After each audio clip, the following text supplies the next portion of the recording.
మా కుటుంబ సభ్యుల ఓట్లే గల్లంతయ్యాయి. మాజీ శాసనసభ్యులు కొరముట్లు శ్రీనివాసులు ఈరోజు ఉదయం పట్టణంలో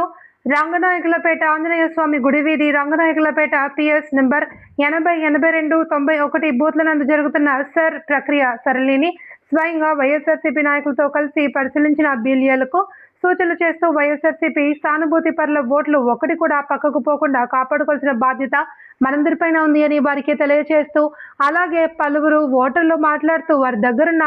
ఎవిమేషన్ ఫారాలను తీసుకుని పరిశీలించి అనంతరం పత్రికా విలేకరులతో మాట్లాడుతూ ప్రతి ఒక్కరూ ఈ నెల రోజుల పాటు తమ తమ ఓట్లను క్షుణ్ణంగా పరిశీలించుకుని మ్యాపింగ్ సరిచేసుకుని చూసుకోవాలి అని, టీడీపీ వాళ్ళు ప్రతి ఒక్క వార్డులో 50కి తగ్గకుండా వైఎస్ఆర్సీపీ సానుభూతి పరుల ఓట్లు తొలగించే విధంగా టార్గెట్ పెట్టుకుని ఉన్నారని, ఓటర్ల సమాచారాన్ని వాళ్లకు సంబంధించిన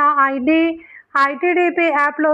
బంధించి తర్వాత డేటాను అంతా సేకరించి అందులో ఉన్న వైఎస్ఆర్సీపీ ఓట్లు తొలగించే విధంగా ఈ సర్ ప్రక్రియలో వాళ్ళు అవకతవకలు చేయాలి అని చూస్తున్నారని, ప్రతి ఒక్కరూ దీన్ని తిప్పికొట్టి వైఎస్ఆర్సీపీ బిఎల్ఏ అందరూ బిఎల్ఓలతో సమన్వయం చేసుకుంటూ ప్రతి వార్డులో తిరగాలి అని, ఏదైనా సమస్య ఉంటే తమ దృష్టికి తీసుకురావాలి అని, నాకు సంబంధించి మా తల్లి మరియు మా కుటుంబ సభ్యుల ఓట్లు కూడా గల్లంతయ్యాయని వైఎస్ఆర్సీపీ రాష్ట్ర అధికార ప్రతినిధి కోడూరు నియోజకవర్గ మాజీ శాసనసభ్యులు కొరుముట్ల